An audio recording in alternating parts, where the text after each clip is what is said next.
And for today's video, may nakita na naman po tayo dito na farm lot na for sale dito sa Alfonso, Cavite. Itong farm lot ay matatagpuan dito sa Barangay Dalusag na may lawak na 1.6 hectares. Itong farm lot na to is pwedeng pang retirement plan ninyo at syempre pang investment na rin in the future. Ang farm lot na to ay may mga cuts na 400 square meters pataas at nagre-range ang per square meter nila is 3.5 pataas din. At kung mapapansin nyo, cemented na rin ng kalsada. May linya na rin daw po ng kuryente, tubig at ng internet. Sa ganda ng farm lot na to, nako, posibleng tumaas pa ang value nito in the future. Kaya kung nagpa-plan po kayo na mag-invest sa farm lot at trip po ninyo ang malamig ang klima, masasuggest ko po itong farm lot na to dito sa Alfonso, Cavite. Kaya samahan nyo po ako na libutin itong farm lot na for sale. Tara, tingnan natin. Mula dito hanggang bago lumiko doon. Yung kalsada niya bago lumiko. So 1.6 hectares. Ngayon sasubdivide nila para iyan na sa mga cut. Mga 500, 400, 500, 1,000. Lowest 400 ang cut. Pero ito na yung papuntang ano, di ba? Pamagallanes na, Baylen. Baylen. Ano ba? Ayun. Yang ano, rambutan.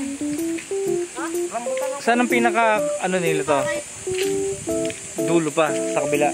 So ito part pa to nung ibinebenta. Subdivide.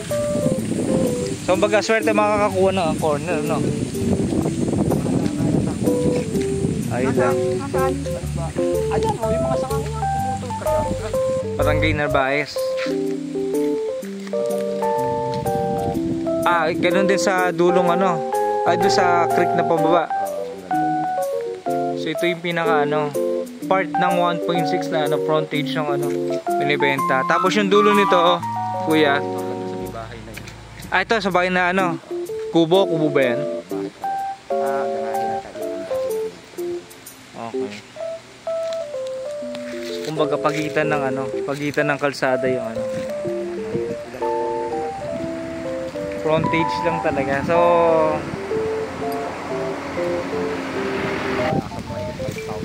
kaya naman yung klasal na pagdating ng araw pwede, dapat may yung invest na yung bibili, yung dito, daan dito, palabas nito, Kuya Normel, ang labas niya saan na? Kung dediretsuhin mo, pwede ka lumabas dito ng Calabarzon. Calabarzon dito. Yung mga nakatira dyan, dito rin dumadaan pagpupunta ng dito rin, pa Alfonso. So ito, papuntang Narvaez. May naman yan.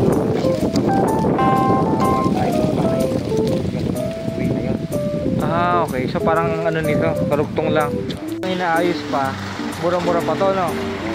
Pero sabi nila, sinasabi kanina, may promo pa sila. Kaya sa may mga gusto, may promo pa daw sila para ma-avail nyo. Sayang to habang inaano pa, ini-develop pa. Sa mga interesado po na mag-avail nitong farm lot na to, PM nyo lang po ko at i-message ang aking FB page. So muli po, maraming salamat po and bye-bye!